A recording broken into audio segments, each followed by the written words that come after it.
ಸ್ವಾಗತ. ನಾನು ಚೈತ್ರ ರಾಜ್. ನನ್ನ ಜೊತೆಗಿದ್ದಾರೆ ನನ್ನ ಕಲೀಗ್ ನಾನು ಶರ್ಮತಾ. ವೀಕ್ಷಕರೇ, ದಿನದಲ್ಲಿ ನಡೆದಂತಹ ಪ್ರಮುಖ ಸುದ್ದಿಗಳನ್ನ ಇದೀಗ ಒಂದೊಂದೇ ನೋಡ್ತಾ ಹೋಗೋಣ. ಅನ್ನದಾತರು ಸರ್ಕಾರದ ವಿರುದ್ಧ ನಡೆಸುತ್ತಿರುವ ಹೋರಾಟ 4ನೇ ದಿನಕ್ಕೆ ಕಾಲಿಟ್ಟಿದೆ. ಅಹೋರಾತ್ರಿ ರೈತರು ಧರಣಿ ನಡೆಸ್ತಾ ಇದ್ದು, ರೈತರ ಪ್ರತಿಭಟನೆಗೆ ಸ್ಪಂದಿಸಿದ ಸರ್ಕಾರದ ವಿರುದ್ಧ ಆಕ್ರೋಶವನ್ನು ಹೊರಹಾಕ್ತಿದ್ದಾರೆ. ಫ್ರೀಡಂ ಪಾರ್ಕ್ ಹಾಗೂ ಮೌರ್ಯ ಸರ್ಕಲ್ನಲ್ಲಿ ರಾಜ್ಯ ಹಾಗೂ ಕೇಂದ್ರ ಸರ್ಕಾರದ ವಿರುದ್ಧ ರೈತರು ಆಕ್ರೋಶವನ್ನು ಹೊರಹಾಕ್ತಿದ್ದಾರೆ. ನಾಳೆ ಐಕ್ಯ ಹೋರಾಟ ಸಮಿತಿ ರಸ್ತೆ ತಡೆಗೆ ನಿರ್ಧಾರ ಮಾಡಿದೆ. ಹೀಗಾಗಿ ಮಧ್ಯಾಹ್ನ 3 ಗಂಟೆಗೆ ರೈತ ಮುಖಂಡ ಕುರುಬೂರು ಶಾಂತಕುಮಾರ್ ಸುದ್ದಿಗೋಷ್ಠಿಯಲ್ಲಿ ಮಾಹಿತಿ ನೀಡಲಿದ್ದಾರೆ.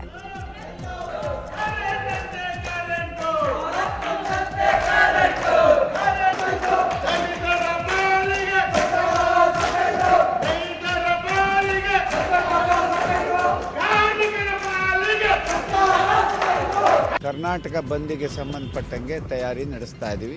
ಅವರು ಮಾಡಿರ್ತಕ್ಕಂಥ ಕಾನೂನು ಕಾಯ್ದೆಗಳನ್ನು ಅವರು ರೈತರಿಗೆ ಮನವೊಲಿಸಲಿಕ್ಕೆ ಮತ್ತು ಸಮಾಜದ ನಡುವೆ ಭಾಳ ಚೆಂದಾಗಿದೆ ಅಂತ ಹೇಳ್ಕೊಂಡಲೇ ಬೇರೆ ಮಾರ್ಗ ಏನಿದೆ ಅವ್ರಿಗೆ. ಒಂದು ಕಡೆ ಸರ್ಕಾರ ರೈತರು ಮಾರುಕಟ್ಟೆಗೆ ಮಣ್ಣಾಕಾಯ್ತು, ಅದನ್ನು ಹೆಂಗೆ ಡಿಪೆಂಡ್ ಮಾಡ್ಕೋಬೇಕು, ಆ ರೀತಿ ಅವರು ಸಹಜವಾಗಿ ಅದನ್ನು ರೈತರ ಸಮಸ್ಯೆ ಸೇರಿದಂತೆ ಸಾಕಷ್ಟು ವಿಚಾರಗಳ ಬಗ್ಗೆ ಸರ್ಕಾರವನ್ನು ಇಕ್ಕಟ್ಟಿಗೆ ಸಿಲುಕಿಸುವುದಕ್ಕೆ ಕಾಂಗ್ರೆಸ್ ಶಾಸಕಾಂಗ ಪಕ್ಷದ ಸಭೆ ಮಾಡಿತು. ವಿಪಕ್ಷ ನಾಯಕ ಸಿದ್ದರಾಮಯ್ಯ ನೇತೃತ್ವದಲ್ಲಿ ವಿಧಾನಸೌಧದಲ್ಲಿ ನಡೆದಂತ ಸಭೆಯಲ್ಲಿ ಸದನದಲ್ಲಿ ಹೋರಾಟ ಹೇಗಿರಬೇಕು ಅನ್ನೋ ಬಗ್ಗೆ ಚರ್ಚೆಯನ್ನು ಮಾಡಲಾಗಿದೆ. ಬಳಿಕ ಮಾತನಾಡಿದ ಸಿದ್ದರಾಮಯ್ಯ, ನಾವು ಅವಿಶ್ವಾಸ ಮಂಡಿಸುವುದಕ್ಕೆ ತೀರ್ಮಾನ ಮಾಡಿಕೊಂಡಿದ್ದೀವಿ. ಯಡಿಯೂರಪ್ಪ ನೇತೃತ್ವದ ಸರ್ಕಾರ ಜನರ ವಿಶ್ವಾಸವನ್ನು ಕಳ್ಕೊಂಡಿದೆ. ಯಡಿಯೂರಪ್ಪ ಮಗ, ಮೊಮ್ಮಗ, ಅಳಿಯ ಎಲ್ಲ ಭ್ರಷ್ಟಾಚಾರದಲ್ಲಿ ತೊಡಗಿಸಿಕೊಂಡಿದ್ದಾರೆ ಅಂತ ಕಿಡಿಕಾರರು. ಯಡಿಯೂರಪ್ಪನವರ ಮಗ, ಮೊಮ್ಮಗ, ಅಳಿಯ ಯಡಿಯೂರಪ್ಪ ಅವರೆಲ್ಲರೂ ಕೂಡ ಭ್ರಷ್ಟಾಚಾರದಲ್ಲಿ ಭಾಗಿಯಾಗಿದ್ದಾರೆ. ಲಕ್ಷಾಂತರ ಕೋಟಿ ಸಾಲ ಮಾಡಿ ಕಮಿಟೆಡ್ ಎಕ್ಸ್ಪೆಂಡಿಚರ್ಗೂ ದುಡ್ಡು ಇಲ್ಲದೇನೆ ಅಭಿವೃದ್ಧಿ ಕೆಲಸ ಶೂನ್ಯ ಆಗಿದೆ. ಅದಕ್ಕೆ ನಾವಿವತ್ತು ಯಡಿಯೂರಪ್ಪನವರ ಮಂತ್ರಿಮಂಡಲದ ವಿಶ್ವಾಸ ಕಳ್ಕೊಂಡಿದೆ ಈ ಸದನ, ಈ ರಾಜ್ಯದ ಜನ ವಿಶ್ವಾಸ ಕಳ್ಕೊಂಡಿದ್ದಾರೆ ಅಂತೇಳಿ ನಾವಿವತ್ತು ಅವಿಶ್ವಾಸ ನಿರ್ಣಯವನ್ನು. ಕಾಂಗ್ರೆಸ್ ಅಧ್ಯಕ್ಷ ಡಿಕೆ ಶಿವಕುಮಾರ್ ಮಾತನಾಡಿ, ಸರ್ಕಾರದಲ್ಲಿ ಭ್ರಷ್ಟಾಚಾರ ತಾಂಡವವಾಡ್ತಾ ಇದೆ. ಅನೇಕ ವಿಚಾರಗಳ ಬಗ್ಗೆ ಚರ್ಚೆಗೆ ಸದನದಲ್ಲಿ ಅವಕಾಶ ಕೊಡಲಿಲ್ಲ. 1600 ಪ್ರಶ್ನೆ ಕೇಳಿದ್ವಿ, ಆದರೆ ಯಾವುದಕ್ಕೂ ಸರಿಯಾಗಿ ಉತ್ತರ ಸಿಕ್ಕಿಲ್ಲ. ಸರ್ಕಾರ ಜನರ ವಿಶ್ವಾಸ ಕಳೆದುಕೊಂಡಿದೆ. ಸರ್ಕಾರದಲ್ಲಿ ಹೊಡೆದಾಟಗಳು ನಡೀತಾ ಇದೆ. ಮೇಲಕ್ಕೆ ಏರಿಸಬೇಕು, ಇಳಿಸಬೇಕು ಅಂತ ಲೆಕ್ಕಾಚಾರಗಳು ಆಗ್ತಾ ಇವೆ. ರೈತರಿಗೆ ಅನ್ಯಾಯವಾಗ್ತಾ ಇದೆ. ರೈತರ ಭೂಮಿಯನ್ನ ಇಂಟರ್ನ್ಯಾಷನಲ್ ಕಂಪನಿಗಳಿಗೆ ಮಾರ್ತಿದ್ದಾರೆ ಅಂತ ಟೀಕಿಸಿದ್ದಾರೆ. ಬಳಿಕ ಅನ್ನದಾತರಿಗೆ ಅನ್ಯಾಯ ಎಂಬ ಬರಹವಿರುವ ಮಾಸ್ಕ್ ಹಾಕಿಕೊಂಡು ಸದನದಲ್ಲಿ ತೆರಳಿದರು. ಇಡೀ ಸರ್ಕಾರ ಭ್ರಷ್ಟಾಚಾರದಲ್ಲಿ ತಾಂಡವಾಡ್ತಾ ಇದೆ.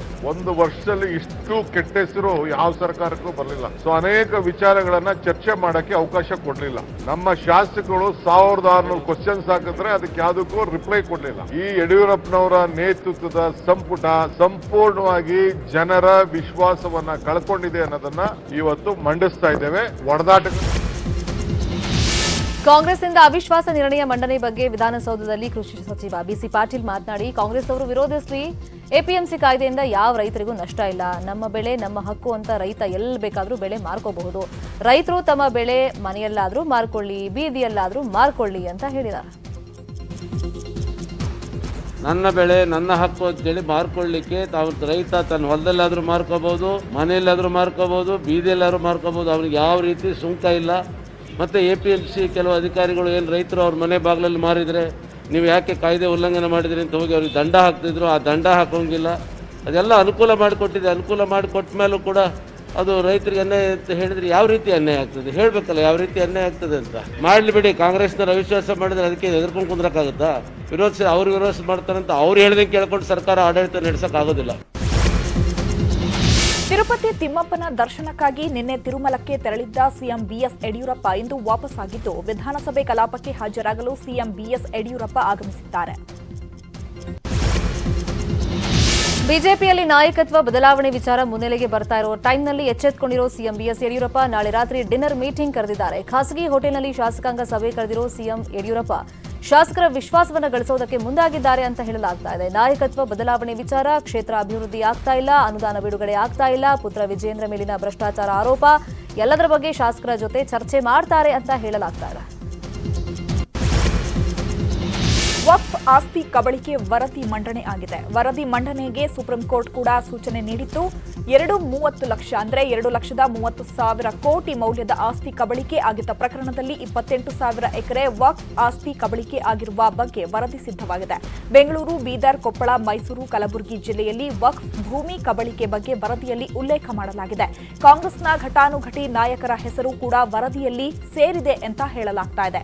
ರಾಜಕೀಯ ಒತ್ತಡದ ಕಾರಣ ವರದಿ ಮಂಡನೆ ಈ ತನಕ ಆಗಿರಲಿಲ್ಲ. ಬೆಂಗಳೂರಿನ ಡಿಜೆಹಳ್ಳಿ, ಕೆಜಿಹಳ್ಳಿ ಗಲಭೆ ಪ್ರಕರಣ ಸಂಬಂಧ ಎನ್ಐಎ ಅಧಿಕಾರಿಗಳು ದಾಳಿಯನ್ನು ಮಾಡಿದ್ದಾರೆ. 12 ಕಡೆ ಏಕಕಾಲಕ್ಕೆ ದಾಳಿ ನಡೆಸಿದ ಎನ್ಐಎ ಅಧಿಕಾರಿಗಳು ದಾಳಿ ವೇಳೆ ಮಹತ್ವದ ಮಾಹಿತಿ ಸಂಗ್ರಹ ಮಾಡಿದ್ದಾರೆ. ಐಜಿ, ಡಿಐಜಿ, ಎಸ್ಪಿ ನೇತೃತ್ವದಲ್ಲಿ ದಾಳಿ ಮಾಡಲಾಗಿದೆ. 2 ದಿನಗಳ ಹಿಂದೆ ಎನ್ಐಎ ಅಧಿಕೃತವಾಗಿ ಪ್ರಕರಣ ಕೈಗೆತ್ತಿಕೊಂಡಿತ್ತು. ಇದರ ಬೆನ್ನಲ್ಲೇ ಬೆಳ್ಳಂಬೆಳಗ್ಗೆ ದಾಳಿಯನ್ನು ನಡೆಸಿದೆ. ಕೇಂದ್ರ ಸಚಿವ ಸುರೇಶ್ ಅಂಗಡಿ ನಿಧನ ಹಿನ್ನೆಲೆಯಲ್ಲಿ ರಾಜ್ಯಾದ್ಯಂತ ಇಂದು ಶೋಕಾಚರಣೆ ಘೋಷಣೆ ಮಾಡಲಾಗಿದೆ. ರಾಜ್ಯ ಸರ್ಕಾರದಿಂದ ಈ ಬಗ್ಗೆ ಅಧಿಸೂಚನೆ ಹೊರಡಿಸಿದ್ದು, ರಾಷ್ಟ್ರ ಧ್ವಜವನ್ನ ಅರ್ಧ ಮಟ್ಟದಲ್ಲಿ ಹಾರಿಸಲಾಗುವುದು. ಯಾವುದೇ ಮನರಂಜನೆ ಕಾರ್ಯಕ್ರಮ ಇರುವುದಿಲ್ಲ. ಶೋಕಾಚರಣೆ ಮೂಲಕ ಸರ್ಕಾರಿ ಗೌರವ ಸಲ್ಲಿಕೆಗೆ ಸೂಚಿಸಲಾಗಿದೆ.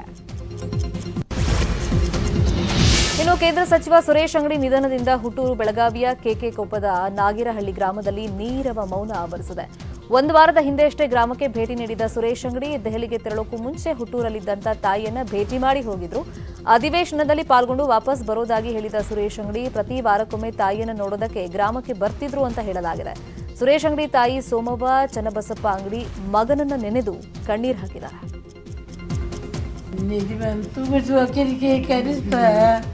ಅವನ್ನೆಲ್ಲ ಮುಂದೆ ತಂದು ನನ್ನ ಮಗನೇ ತಮ್ಮನ ಮಾತು ಕೇಳ, ಅಣ್ಣನ ಮಾತು ಕೇಳ, ನನ್ನ ಕಾದಾಗಿ ದಾಟಿಲ್ಲೋ ಯಪ್ಪ, ಇದು ಬೇಡ ಅಲ್ಲೇ ಬಿಡಾಮು ನನ್ನ ಮಗನೇ ಹೆಂಗೆ ಹೇಳಿ ಹೆಂಗಂತ ಹೇಳಿ.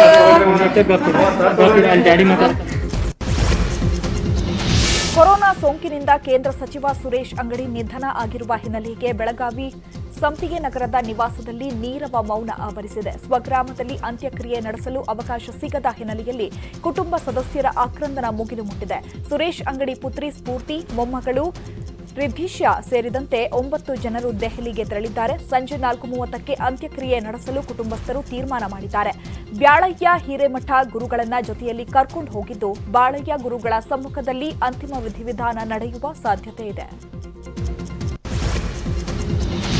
ವಿಧಾನಸಭಾ ಅಧಿವೇಶನದಲ್ಲಿ ಸುರೇಶ್ ಅಂಗಡಿ ನಿಧನಕ್ಕೆ ಸಂತಾಪ ಸಲ್ಲಿಕೆಯನ್ನು ಮಾಡಲಾಗಿದೆ. ಸಂತಾಪ ಸೂಚನಾ ನಿರ್ಣಯದ ವೇಳೆ ಶಾಸಕಿ ಲಕ್ಷ್ಮೀ ಹೆಬ್ಬಾಳ್ಕರ್ ಮಾತನಾಡಿ, ನಾನು ಸುರೇಶ್ ಅಂಗಡಿಯವರ ವಿರುದ್ಧ ಲೋಕಸಭೆ ಚುನಾವಣೆಯಲ್ಲಿ ಸ್ಪರ್ಧಿಸಿದ್ದೆ. ಆಗ ಎಲ್ಲೂ ಸಭ್ಯತೆಯನ್ನು ನಾವು ಮೀರಲಿಲ್ಲ. ಸುರೇಶ್ ಅಣ್ಣನನ್ನ ಕಳ್ಕೊಂಡು ನನಗೆ ನೋವಾಗಿದೆ ಅಂತ ಭಾವುಕರಾದರು. ಪಕ್ಷಾತೀತವಾಗಿ 2 ಸದನಗಳಲ್ಲೂ ಅಗಲಿದ ಕೇಂದ್ರ ಸಚಿವ ಸುರೇಶ್ ಅಂಗಡಿಗೆ ಸಂತಾಪವನ್ನು ಸೂಚಿಸಲಾಯಿತು.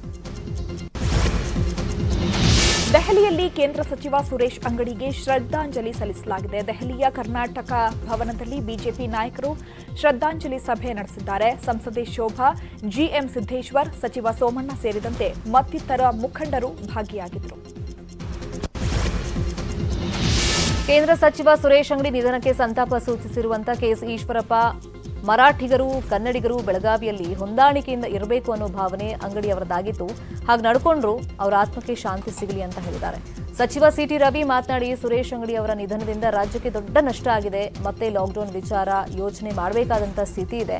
ಊಹೆಗೆ ನಿಲುಕದ ವೈರಸ್ ಇದಾಗಿದ್ದು ಅವಶ್ಯಕತೆ ಮೇರೆಗೆ ಆರೋಗ್ಯ ಇಲಾಖೆ ತೀರ್ಮಾನ ಮಾಡಬೇಕು ಅಂತ ಹೇಳಿದ್ದಾರೆ. ಸುರೇಶ್ ಅಂಗಡಿಯವರು ಇವತ್ತು ನಮ್ಮನ್ನೆಲ್ಲ ಬಿಟ್ಟು ಹೋಗಿದ್ದಾರೆ ಅಂತೇಳಿ ತುಂಬ ನೋವಾಗ್ತಾ ಇದೆ. ಬೆಳಗಾಂ ಅಂತ ಊರಲ್ಲಿ ಕನ್ನಡಿಗರು ಇದ್ದಾರೆ, ಮರಾಠಿಗರು ಇದ್ದಾರೆ. ಅವರೆಲ್ಲರೂ ಒಟ್ಟಿಗೆ ತೊಗೊಂಡು ಹೋದರು. ನಾವೆಲ್ಲರೂ ಕೂಡ ಭಾರತೀಯರು, ಅಣ್ಣತಮ್ಮಂದರು ಅನ್ನೋಂಥ ಒಂದು ಭಾವನೆಯಿಂದ ಒಟ್ಟಿಗೆ ತೊಗೊಂಡು 4 ಬಾರಿ ಲೋಕಸಭೆ ಗೆಲ್ಲೋದಕ್ಕೆ ಕಾರಣ ಅವರಲ್ಲಿ ಇದ್ದಂಥ ದೇಶ ಪ್ರೇಮ. 90 ವರ್ಷದವರು ಗುಣಮುಖರಾಗಿ ಬರ್ತಾರೆ, 30 ವರ್ಷದವರು ನಿಧನರಾಗ್ತಾರೆ.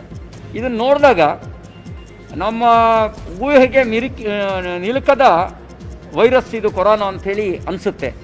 ಹಾಗಾಗಿ ಎಲ್ಲ ಎಚ್ಚರಿಕೆಯನ್ನು ವ್ಯಕ್ತಿಗತವಾಗೂ ಪಾಲಿಸಬೇಕು. ಸರ್ಕಾರವೂ ಕೂಡ ಇನ್ನಷ್ಟು ಎಚ್ಚರಿಕೆಯನ್ನು ವಹಿಸುವ ಅವಶ್ಯಕತೆ ಇದೆ ಅನ್ನೋ ಸಂದೇಶ ಇದರಿಂದ ಸಿಗಿದೆ. ಸುರೇಶ್ ಅಂಗಡಿ ಸಾವಿನಿಂದ ಶಾಕ್ಗೆ ಒಳಗಾಗಿರುವ ಕಾನೂನು ಸಚಿವ ಮಾಧುಸ್ವಾಮಿ ನಿನ್ನೆ ಸದನ ಮುಗಿಸಿ ಮನೆಗೆ ಹೋಗಿ ಕುಳಿತೆ ಟಿವಿ ಸ್ವಿಚ್ ಆನ್ ಮಾಡ್ತಿದ್ದಂತೆ ಅವರ ನಿಧನದ ಸುದ್ದಿ ಬಂತು. ಅದನ್ನ ನೋಡಿಯೇ ನಾನು ಶಾಕ್ ಆದೆ. ಎ ಸಿಂಟಮಿಕ್ ಇತ್ತು ಅಂತ ಆಸ್ಪತ್ರೆಗೆ ದಾಖಲಾಗಿದ್ರು. ಎ ದರ್ಜೆಯ ಆಸ್ಪತ್ರೆಯಲ್ಲೇ ಈ ಸೋಂಕನ್ನ ಎದುರಿಸಲಾಗಲಿಲ್ಲ. ಅಂಥವರ ನಿಧನ ನಮಗೆ ತುಂಬಲಾರದ ನಷ್ಟ ಅಂತ ಹೇಳಿದ್ದಾರೆ. ವಿಧಾನಸಭೆ ಮುಗಿಸ್ಕೊಂಡು ಹೋಗಿ ಟಿವಿ ಆನ್ ಮಾಡಿದ ತಕ್ಷಣ ಅಂಗಡಿಯವ್ರು ಇಲ್ಲ ಅಂತ ಹೇಳಿ ನೋಡಿ ಬಹಳ ಆಘಾತ ಆಯ್ತು. ನಾವು ಆಸೆ ಇಟ್ಕೊಂಡಿದ್ದು ಏನಾಗ್ಲಾರ್ದು. ಅವರು ಎಸಿಂಪ್ಟಮ್ಯಾಟಿಕ್ ಆಗಿ ಹೋದವರು ಅಧ್ಯಕ್ಷ. ದುರದೃಷ್ಟ ಇವತ್ತು ಅವರು ನಮ್ಮನ್ನು ಬಿಟ್ಟು ಹೋಗವ್ರೆ. ಎಲ್ಲೋ ಒಂದ್ ಕಡೆ ಅವ್ರ ಸಾವು ಜನಗಳಿಗೆ ಕೂಡ ಆತಂಕ ಹೆಚ್ಚು ಮಾಡಿದೆ ಅಂತ ನಾನು ಭಾವಿಸ್ತೀನಿ. ಒಂದು ಕೊಂಡಿ ಆಗಿದ್ರು ನಮಗೂ ಕೇಂದ್ರ ಸರ್ಕಾರದ ಮಧ್ಯೆ. ಅಂತವ್ರು ಇಲ್ಲ ಅಂದ್ರೆ ಸ್ವಲ್ಪ ನಮಗೆ.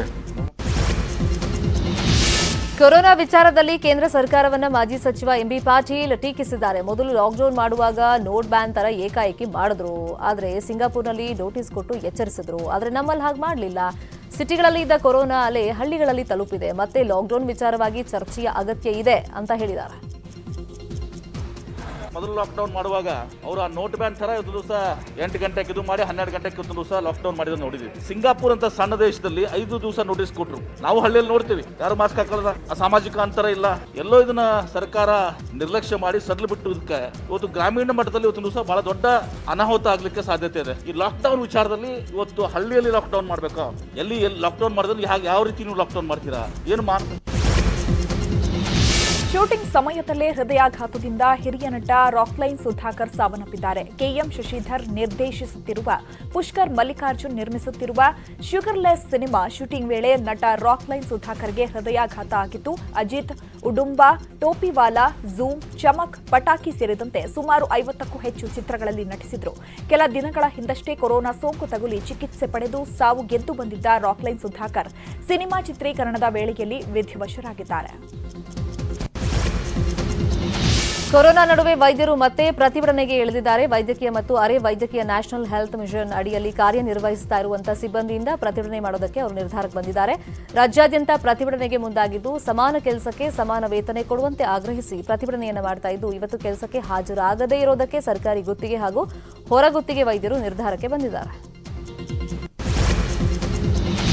ದಸರಾ ವೇದಿಕೆಯಲ್ಲಿ ಅವಕಾಶ ಕಲ್ಪಿಸುವಂತೆ ಒತ್ತಾಯಿಸಿ ಮೈಸೂರು ಜಿಲ್ಲಾ ಸಾಂಸ್ಕೃತಿಕ ವೃತ್ತಿ ಕಲಾವಿದರ ಸಮಿತಿ ಪ್ರತಿಭಟನೆ ನಡೆಸಿದೆ. ಜಿಲ್ಲಾಧಿಕಾರಿಗಳ ಕಚೇರಿ ಬಳಿ ಪ್ರತಿಭಟನೆ ನಡೆಸಿ ಆಕ್ರೋಶ ಹೊರಹಾಕಿದ್ದು, ಈ ಬಾರಿಯ ಸರಳ ದಸರಾ ಮಹೋತ್ಸವದಲ್ಲಿ ಸ್ಥಳೀಯ ಕಲಾವಿದರಿಗೆ ಅವಕಾಶ ನೀಡಬೇಕು. ಕಳೆದ 7 ತಿಂಗಳಿನಿಂದ ಆರ್ಥಿಕ ಸಂಕಷ್ಟಕ್ಕೆ ಸಿಲುಕಿ ನಲುಗಿ ಹೋಗಿದ್ದೇವೆ. ದಸರಾ ವೇದಿಕೆಯಲ್ಲಿ ನಮಗೆ ಅವಕಾಶವನ್ನ ಕಲ್ಪಿಸಬೇಕು. ಸಾಂಸ್ಕೃತಿಕ ಕಾರ್ಯಕ್ರಮಗಳನ್ನು ನಡೆಸಲು ಸರ್ಕಾರ ಅನುಮತಿ ನೀಡಬೇಕು ಅಂತ ಆಗ್ರಹಿಸಿದ್ದಾರೆ.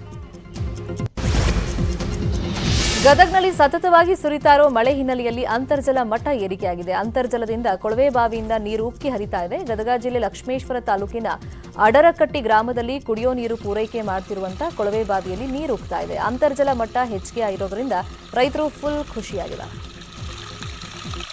ಉಳಿದಿರುವಂತಹ ಪ್ರಮುಖ ಸುದ್ದಿಯನ್ನು ನೋಡೋಣ. ಸ್ಯಾಂಡಲ್ವುಡ್ ಡ್ರಗ್ಸ್ ಆರೋಪದಲ್ಲಿ ಬಂಧನ ಮಾಡಿರುವಂತಹ ಆರೋಪಿ ಕಾರ್ತಿಕ್ ರಾಜು ಅನ್ನೋನನ್ನ 2ನೇ ಬಾರಿಗೆ ಸಿಸಿಬಿ ವಶಕ್ಕೆ ಪಡ್ಕೊಂಡಿದೆ. ಕಾರ್ತಿಕ್ ಪ್ರತಿಷ್ಠಿತ ರೆಸ್ಟೋರೆಂಟ್ ಮಾಲೀಕನಾಗಿದ್ದು ಆರೋಪಿಗಳು ಈತನ ರೆಸಾರ್ಟ್ನಲ್ಲಿ ಪಾರ್ಟಿ ಮಾಡಿದ್ದಾರೆ ಅಂತ ಹೇಳಲಾಗಿದೆ. ಆರೋಪಿಗಳ ಹೇಳಿಕೆ ಆಧಾರದ ಮೇಲೆ ಮತ್ತೆ ವಶಕ್ಕೆ ಪಡೆದಿರುವಂತಹ ಸಿಸಿಬಿ ಇದೀಗ ಈತನನ್ನ ವಿಚಾರಣೆಗೆ ಒಳಪಡಿಸಿದೆ. ಸಿಸಿಬಿ ಒಂದು ಕಡೆ ಡ್ರಗ್ಸ್ ಕೇಸ್ ವಿಚಾರಣೆ ಮಾಡ್ತಾ ಇದ್ರೆ, ಕಿರುತೆರೆಯಲ್ಲಿ ಡ್ರಗ್ಸ್ ಬಳಕೆ ಪ್ರಕರಣದಲ್ಲಿ ಐಎಸ್ಡಿ ಅಧಿಕಾರಿಗಳು ಮತ್ತೊಂದು ಕಡೆ ತನಿಖೆಯನ್ನ ಮುಂದುವರೆಸಿದ್ದಾರೆ. ಇಬ್ಬರು ಡ್ರಗ್ ಪೆಡ್ಲರ್ಗಳ ಮೊಬೈಲ್ನಲ್ಲಿ 50ಕ್ಕೂ ಹೆಚ್ಚು ಕಾಂಟ್ಯಾಕ್ಟ್ ಪತ್ತೆಯಾಗಿದ್ದು, ಈ ಕಾಂಟ್ಯಾಕ್ಟ್ ನಂಬರ್ಗಳಿಂದ ಪೆಡ್ಲರ್ಗಳ ಜೊತೆ ಅತಿ ಹೆಚ್ಚು ಸಮಯ ಮಾತನಾಡಿರುವುದು ಬೆಳಕಿಗೆ ಬಂದಿದೆ. ಈ ನಡುವೆ 25 ಮಂದಿಗೆ ಐಎಸ್ಡಿ ನೋಟಿಸ್ ನೀಡಿದೆ. ಇದರಲ್ಲಿ ಕಿರುತೆರೆಯ ಕೆಲ ನಟ ನಟಿಯರು ಸೇರಿದಂತೆ ಕೊರಿಯರ್ ಬಾಯ್, ಇಬ್ಬರು ಕ್ಯಾಬ್ ಚಾಲಕರನ್ನ ವಿಚಾರಣೆ ಮಾಡಲಾಗ್ತಾ ಇದೆ.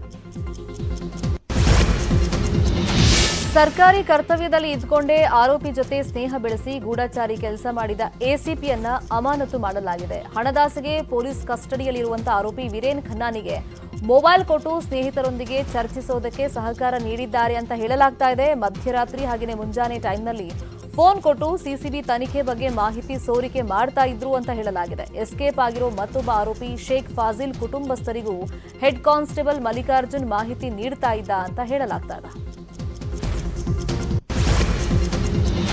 ಡ್ರಗ್ಸ್ ಕೇಸ್ನಲ್ಲಿ ಬಂಧನಕ್ಕೆ ಒಳಗಾಗಿರುವ ನಟಿಯರಾದ ಸಂಜನಾ ಗಲ್ರಾನಿ ಹಾಗೂ ರಾಗಿಣಿ ದ್ವಿವೇದಿ ಜಾಮೀನು ಅರ್ಜಿ ಇಂದು ವಿಚಾರಣೆಗೆ ಬರಲಿದೆ. ಎನ್ಡಿಪಿಎಸ್ ಕೋರ್ಟ್ನಲ್ಲಿ ಜಾಮೀನು ಸಿಗುತ್ತಾ ಇಲ್ವಾ ಅನ್ನುವ ಕುತೂಹಲ ಮೂಡಿಸಿದೆ. ಅತಿಯಾದ ಮಳೆಯಿಂದ ಗದಗ ಜನರಿಗೆ ಮತ್ತೊಂದು ಹೊಸ ಸಂಕಷ್ಟ ಶುರುವಾಗ್ಬಿಟ್ಟಿದೆ. ಭೂಮಿಯಿಂದ ಹೊರ ಬರ್ತಿರೋ ನೀರು ಮನೆಗಳ ಅಡಿಪಾಯದಲ್ಲಿ ಜಿನುಗ್ತಾ ಇದೆ. ಗದಗ ತಾಲೂಕಿನ ಹೊಸೂರು ಗ್ರಾಮದ ಜನರನ್ನ ಈಗ ಜೀವಜಲ ನಿದ್ದೆಗೆಡಿಸ್ಬಿಟ್ಟಿದೆ. ಅಂತರ್ಜಲ ಮಟ್ಟ ಹೆಚ್ಚಳವಾದ ಮನೆಯ ಅಡಿಪಾಯದಲ್ಲೇ ನೀರು ಜಿನುಗ್ತಾ ಇರೋ ಕಾರಣ ಜನರು ಮನೆಗಳನ್ನ ಬಿಟ್ಟು ದೇವಸ್ಥಾನದಲ್ಲಿ ಮಲಗ್ತಾ ಇದ್ದಾರೆ. ಅಂತರ್ಜಲ ಹೆಚ್ಚಳದಿಂದ ಮನೆಯ ಗೋಡೆಗಳು ಬಿರುಕು ಬಿಟ್ಟಿವೆ. ಈ ಬಗ್ಗೆ ಅಧಿಕಾರಿಗಳಿಗೆ ಮಾಹಿತಿ ಕೊಟ್ಟರು ತಿರುಗಿ ನೋಡ್ತಾ ಇಲ್ಲ ಅಂತ ಗ್ರಾಮಸ್ಥರು ಆರೋಪವನ್ನ ಮಾಡ್ತಾ ಇದ್ದಾರೆ. ರಾಲೆ 15-20 ದಿನ ಸರ್ ನಮ್ದು ಬೆಳೆ ತೊಂದರೆ ಒಳಗದೀವಿ. ಇವುಗಳೊಂದು ಬಾಯಿ ತುಂಬ್ಯಾವು. ಮನೆಯೆಲ್ಲ ಬಿರುಕ್ಬಿಟ್ಟವ್ರಿ. ದನಗಳಂತೂ ಒಳಗೆ ಕಟ್ಟಂಗಿಲ್ಲ, ಹೊರಗೆ ಕಟ್ಬೇಕು ನಾವು. ಇನ್ನೂ ಸ್ವಲ್ಪ ಇದು ಇದ್ದಾಗ ನೋಡಿ ಎಲ್ಲಾರ ಗುಡಿ ಗುಂಡರಾಗ ಮುಕ್ಕೋಬೇಕು. ಕೂಡ್ರ ಪಡ ಎಲ್ಲ ತೊಂದರೆ ಒಳಗದೀವಿ. ಇಲ್ಲಿವ್ರಿಗೆಲ್ಲ ಅಧಿಕಾರಿ ಬರ್ತಾರ, ನೋಡ್ತಾರ, ಎಲ್ಲ ನೋಡ್ತಾರ, ಹಿಂಗೆ ಹೋಗ್ತಾರೆ ಸರ್.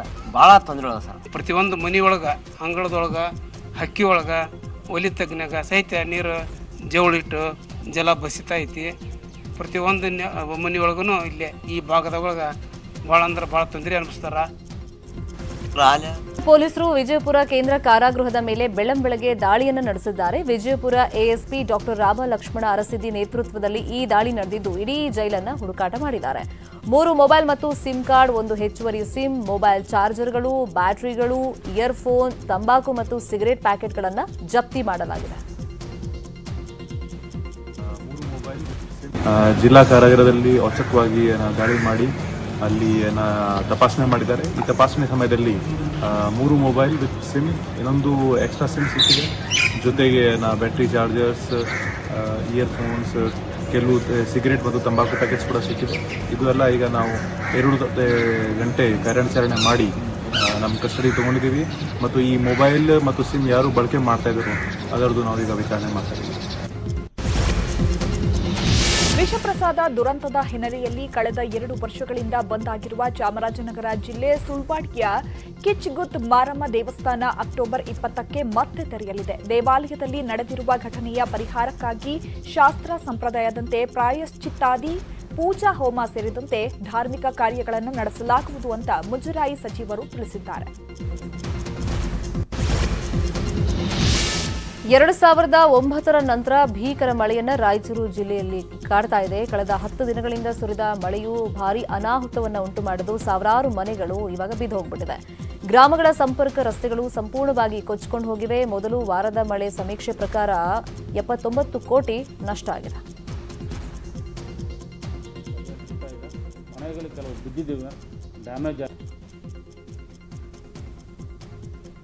ರಾಯಚೂರು ಭಾಗದಲ್ಲಿ ಗಮನಿಸ್ತಾ ಇದ್ದೀವಿ, ಭಾರೀ ಪ್ರಮಾಣದಲ್ಲಿ ಮಳೆ ಸುರಿದಿರೋದ್ರಿಂದ ಯಾವ ತರ ಅಲ್ಲಿ ಅವಾಂತರ ಸೃಷ್ಟಿಯಾಗಿದೆ. ಮನೆಗಳೆಲ್ಲ ಪಾಪ ಬಿದ್ದು ಹೋಗ್ಬಿಟ್ಟಿದೆ. ಈಗ ಮಳೆಯಿಂದ ಒಂದು ಅಂದಾಜು ಪ್ರಕಾರ 79 ಕೋಟಿಯಷ್ಟು ನಷ್ಟ ಆಗಿದೆ ಜಿಲ್ಲೆಯಲ್ಲಿ ಅನ್ನೋ ಮಾಹಿತಿಯನ್ನ ಅಧಿಕಾರಿಗಳೇ ಕೊಟ್ಟಿದ್ದಾರೆ. ಇವಾಗ ಶೀಘ್ರ ಪರಿಹಾರಕ್ಕಾಗಿ ಜನ ಆಗ್ರಹವನ್ನ ಮಾಡ್ತಾ ಇದ್ದಾರೆ. ಕಳೆದ ವರ್ಷ ನಾವು ನೋಡಿದ್ದೀವಿ, ಭೀಕರ ಪ್ರವಾಹ ಬಂದಂತ ಸಂದರ್ಭದಲ್ಲಿ ಸಾಕಷ್ಟು ಜನರ ಪರಿಸ್ಥಿತಿ ಇನ್ನೂ ಕೂಡ ಸುಧಾರಿಸಿಲ್ಲ. ಜೀವನವನ್ನ ಇನ್ನೂ ಕೂಡ ಕಟ್ಕೊಳ್ಬೇಕು ಅಂತದ್ರಲ್ಲೇ ಮಳೆರಾಯ ಮತ್ತೆ ಈ ವರ್ಷ ಹೊಡೆತವನ್ನ ಕೊಟ್ಟಿದ್ದಾನೆ. ಬಳ್ಳಾರಿಯಲ್ಲಿ ತುಂಬಿದ ನದಿಯಲ್ಲಿ ಯುವಕರು ಜೂಜಾಟ ಮಾಡುತ್ತಿದ್ದಾರೆ. 100 ಅಡಿ ಎತ್ತರದ ಬ್ರಿಡ್ಜ್ ಮೇಲಿಂದ ನದಿಗೆ ಹಾರಿ ಹುಚ್ಚಾಟ ಮಾಡುತ್ತಿದ್ದಾರೆ. ದೇಶನೂರು ಬ್ರಿಡ್ಜ್ ಬಳಿ ಪಡ್ಡೆಗಳ ಹುಚ್ಚಾಟ ಜೋರಾಗಿದೆ. ಬಳ್ಳಾರಿ ಜಿಲ್ಲೆ ಸಿರಗುಪ್ಪ ತಾಲೂಕು ದೇಶನೂರು ಗ್ರಾಮದಲ್ಲಿ ಸೇತುವೆಯಿಂದ ಜಿಗಿದು ನದಿಯಲ್ಲಿ ಈಜುವ ಯುವಕರು ಅಪಾಯವನ್ನೇ ಲೆಕ್ಕಿಸದೆ ಈಜಿನ ಜೂಜಾಟವನ್ನು ನಡೆಸ್ತಾ ಇದ್ದಾರೆ. ಪೊಲೀಸರನ್ನ ನಿಯೋಜನೆ ಮಾಡುವ ಮೂಲಕ ತಡೆಯಬೇಕು ಅಂತ ಅಲ್ಲಿನ ಸ್ಥಳೀಯರು ಆಗ್ರಹ ಮಾಡಿದ್ದಾರೆ.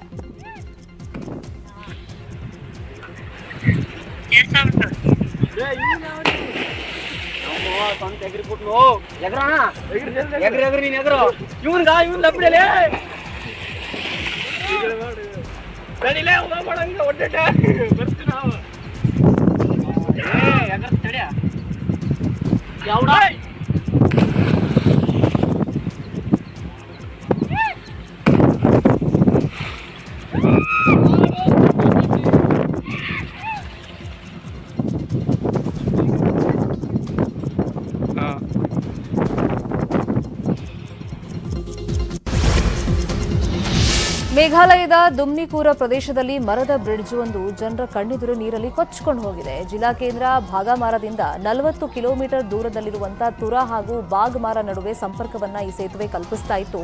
ಕಳೆದ 3 ದಿನಗಳಿಂದ ಸುರಿದ ಭಾರೀ ಮಳೆಗೆ ಬ್ರಿಡ್ಜ್ ಕೊಚ್ಚಿಕೊಂಡು ಹೋಗಿದ್ದು ಸಂಪೂರ್ಣವಾಗಿ ಅಲ್ಲಿ ಸಂಪರ್ಕ ಕಟ್ ಆಗಿದೆ.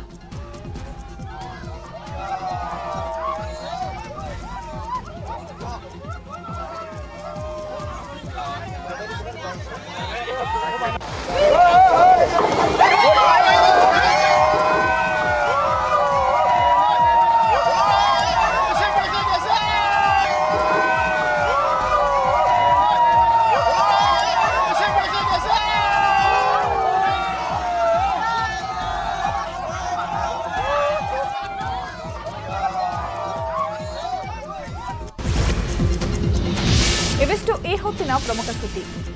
ನೋಡ್ತಾ ಇರಿ ನ್ಯೂಸ್ 18 ಕನ್ನಡ. ಜಾಲ ನಮ್ಮದು, ಬಲ ನಿಮ್ಮದು.